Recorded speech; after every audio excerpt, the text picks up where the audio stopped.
ನಮಸ್ಕಾರ, ಇನ್ ಸಮಾಚಾರಕ್ಕೆ ಸ್ವಾಗತ. ನಾನು ಪ್ರತೀಕ್ಷಾ. ಮೊದಲಿಗೆ ಈ ಕ್ಷಣದ ಹೆಡ್ಲೈನ್ಸ್.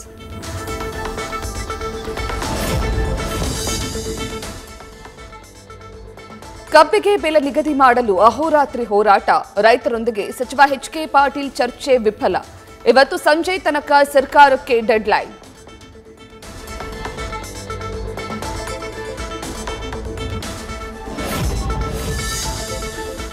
ಎಚ್.ಕೆ. ಪಾಟೀಲ್ ಸಭೆ ವಿಫಲವಾಗ್ತಿದ್ದಂತೆ ರೊಚ್ಚಿಗೆದ್ದ ರೈತರು ಸಚಿವರ ಕಾರಿಗೆ ಮುತ್ತಿಗೆ ಹಾಕಿ ಸರ್ಕಾರದ ವಿರುದ್ಧ ಘೋಷಣೆ.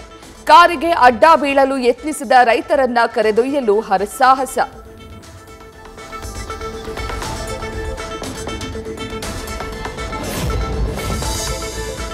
ಸಿಎಂ ಸಿದ್ದರಾಮಯ್ಯ ಕರೆಯುವ ಸಭೆಗೆ ಬರುವುದಿಲ್ಲ. ನಾಳೆ ರಾಷ್ಟ್ರೀಯ ಹೆದ್ದಾರಿಗಳನ್ನು ಬಂದ್ ಮಾಡುವ ಎಚ್ಚರಿಕೆ. ಹೋರಾಟ ಮತ್ತಷ್ಟು ತೀವ್ರ ಸ್ವರೂಪ ಪಡೆದುಕೊಳ್ಳುವ ಸಾಧ್ಯತೆ.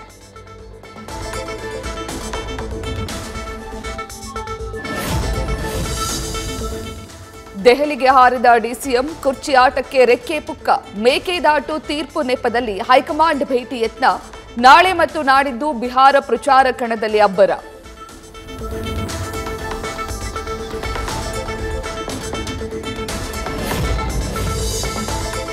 ಸಂಪುಟ ಪುನಾರಚನೆ ಮತ್ತು ನಾಯಕತ್ವದ ಚರ್ಚೆಗೆ ಬ್ರೇಕ್. ರಾಜ್ಯದ ಟ್ರಿಪ್ ಕ್ಯಾನ್ಸಲ್.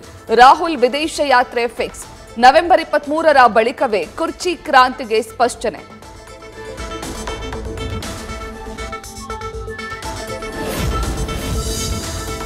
ರಾಜೀನಾಮೆಗೆ ರೆಡಿಯಾಗಿರಿ ಅಂತ ಹೈಕಮಾಂಡ್ನಿಂದ ಸೂಚನೆ. ಸಿದ್ದರಾಮಯ್ಯಗೆ ಕಾಲೆಳೆದ ವಿಪಕ್ಷ ನಾಯಕ ಅಶೋಕ್.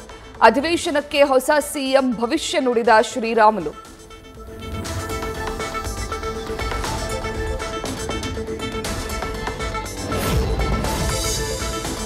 ಸಂಪುಟ ಪುನಾರಚನೆ ಆದರೆ ದಲಿತ ಎಡಗೈಗೆ 3 ಸ್ಥಾನ ಅವಕಾಶ ಕೊಟ್ರೆ ಸಚಿವ ಸ್ಥಾನ ನಿಭಾಯಿಸಲು ತಯಾರು. ಮಂತ್ರಿಗಿರಿ ಆಸೆ ಬಿಚ್ಚಿಟ್ಟ ಶಾಸಕ ಕೆಎಸ್ ಬಸವಂತಪ್ಪ.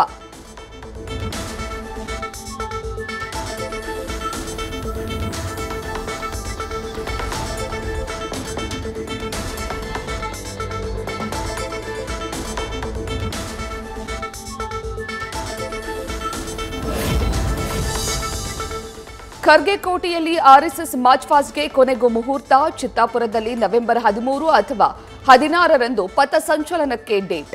ಅವತ್ತು ಬೇರೆ ಸಂಘಟನೆಗಳಿಗೂ ಅವಕಾಶ ನೀಡದಂತೆ ಮನವಿ.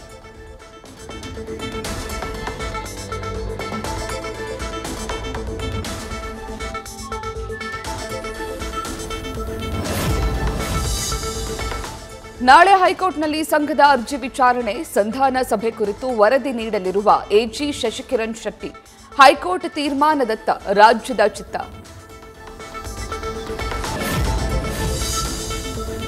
ಅರವತ್ತೈದು ವರ್ಷದ ಶ್ರೀಲಕ್ಷ್ಮಿಯನ್ನ ಉಸಿರುಗಟ್ಟಿಸಿ ಕೊಲೆ ಕೇಸ್. ಮನೆ ಬಾಡಿಗೆಗಿದ್ದ ಮಹಾರಾಷ್ಟ್ರದ ಪ್ರಸಾದ್ ಸಾಕ್ಷಿಯಿಂದ ಹತ್ಯೆ. ವಿಚಾರಣೆ ಮಾಡಿದಾಗ ನಿಜ ಬಾಯ್ಬಿಟ್ಟ ಪಾಪಿಗಳು.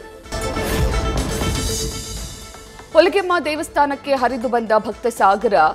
ಕಳೆದ ಬಾರಿ ಉಸಿರುಗಟ್ಟಿದ ಪ್ರಕರಣಕ್ಕೆ ಬಳಿಕ ಎಚ್ಚೆತ್ತ ಪೊಲೀಸರು. ಅವಘಡ ನಡೆಯದಂತೆ ಕಟ್ಟೆಚ್ಚರ ವಹಿಸಿದ ಜಿಲ್ಲಾಡಳಿತ.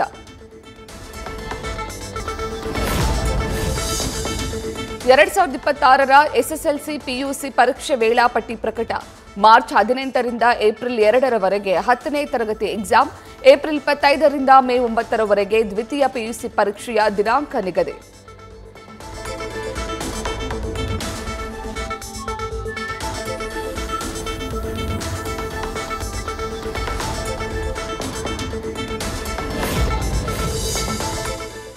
ಬಿಹಾರದಲ್ಲಿ ಇಂದು ಮೊದಲ ಹಂತದ ಮತದಾನ.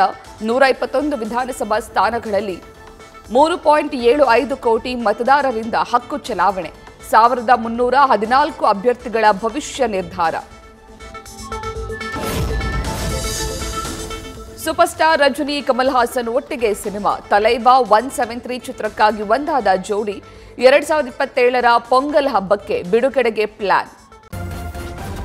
ನ್ಯೂಸ್ ಫಸ್ಟ್ ನಿರ್ಭೀತಿಯಿಂದ ನಿಮ್ಮ ಪರವಾಗಿ.